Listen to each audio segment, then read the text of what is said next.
y al propio tiempo necesaria para aquel momento y para aquella oportunidad. Cuando uno mira que Irlanda hizo casi lo mismo, que España hizo casi lo mismo, que Grecia hizo casi lo mismo, es que cuando estamos frente a una crisis financiera de la magnitud aquella, crisis política, crisis social y crisis económica, esta medida era absolutamente necesaria. ¿Por qué decís España hizo casi lo mismo? Porque precisamente aplicaron un corralito. Para todos aquellos que tenían plazos fijos, le extendieron el plazo, digamos, 2 años más de lo que tenía previsto a los efectos de poder mantener los recursos dentro del circuito bancario. Entonces vos creés que la medida fue necesaria. O sea, la medida fue necesaria. Ahora, si vos me decís, ¿te gusta la medida? No, no me gusta la medida, pero era necesaria porque si la gente iba al banco, no encontraba la plata. O sea que lo que había que hacer era tratar de retener los recursos dentro de los bancos con el objeto de que no cayeran la totalidad de los bancos en Argentina, que iban a caer necesariamente. ¿Me contás el corralito por dentro? Que, por ejemplo, el ministro de Economía, Cavallo, le ofrece esta solución al presidente. ¿Cómo fue? ¿Cómo fueron esos días dentro de la Casa Rosada? Yo caí 24 horas antes de que se tomara la decisión. Estaba en España en ese momento. Había viajado a una invitación que nos había hecho el gobierno de España para discutir precisamente la democracia en Hispanoamérica y entre ellos sus crisis, imagínate. O sea que venía de un debate... Fuiste a dar un máster, ¿no? Casi un máster. Tenemos una reunión para hablar de crisis y viene representación de la Rúa a bailar, que se pararon toda Europa de pie aplaudiendo, ¿no? Vamos a bailar. Sí, la verdad que no era para reírse. Pero de todas maneras, digo, eso fue, creo que yo llegué un viernes, la decisión se discutió el sábado y se decidió el domingo comunicar a través de Cavallo lo que se había decidido en reunión de gente del gabinete económico, el presidente y otros funcionarios. ¿Participaste de esas reuniones? No, no en esa, sí de afuera, no estuve dentro.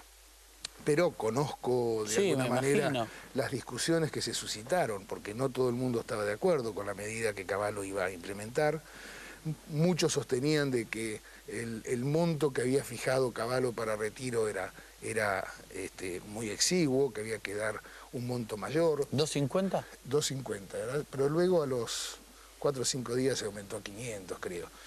De todas maneras, digamos, como fue concebida la ingeniería que tuvo el corralito, digamos, no fue la ingeniería que luego se aplicó en el corralón, que ese sí fue el no acceso a los recursos.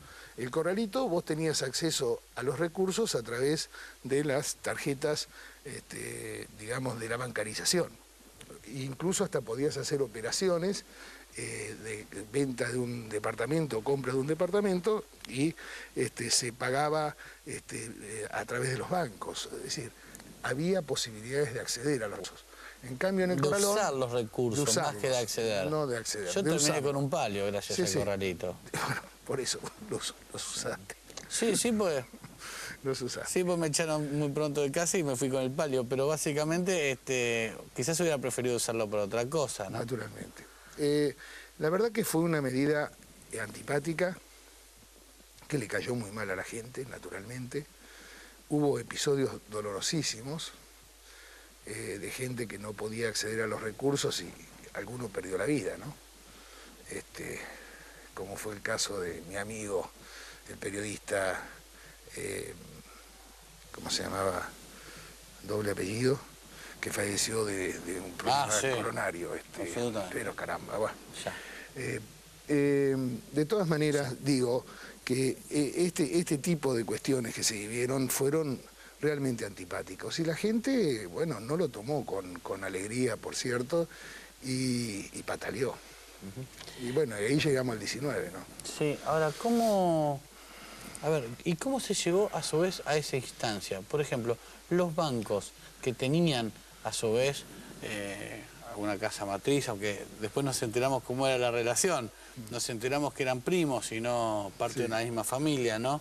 No eran hijos, sino primos. Parece que eran primos lejanos, era como otro primo que se fue a hacer la América, digamos. Los bancos, ¿le negaron al gobierno apoyo? Es decir, ¿tenían la posibilidad de pedir fondos afuera?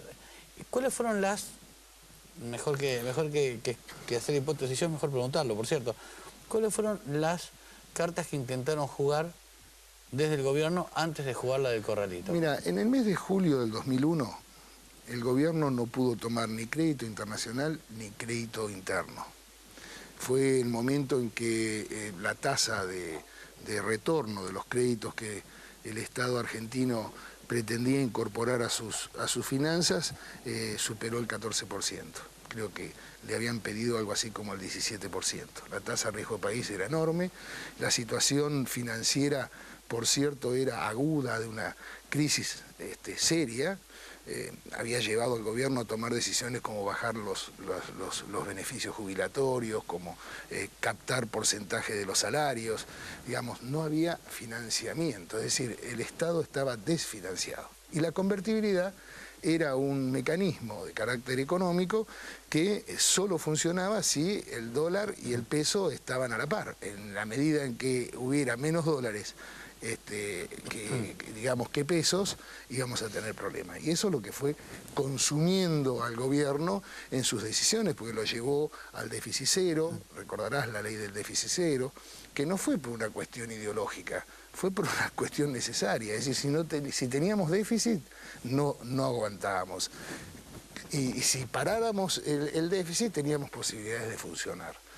El Fondo Monetario Internacional no nos ayudaba, vos sabés que se habló hasta con Bush, aprovechando el viaje de la Asamblea de las Naciones Unidas, el presidente de la Rúa se reunió con Bush, conversó la posibilidad de ver si se podía sacar desde el Fondo Monetario algún recurso que le diera aire a la economía argentina. Fue la época en que los funcionarios republicanos de los Estados Unidos decían de que los impuestos de los americanos no iban a ser utilizados en Argentina, digamos.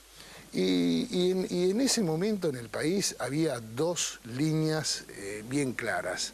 Había gente, empresas, hasta te diría medios periodísticos, que jugaban hacia la devaluación, y había empresas, sindicatos, no empresas y sindicatos, sino consultoras internacionales que propiciaban la dolarización de la economía.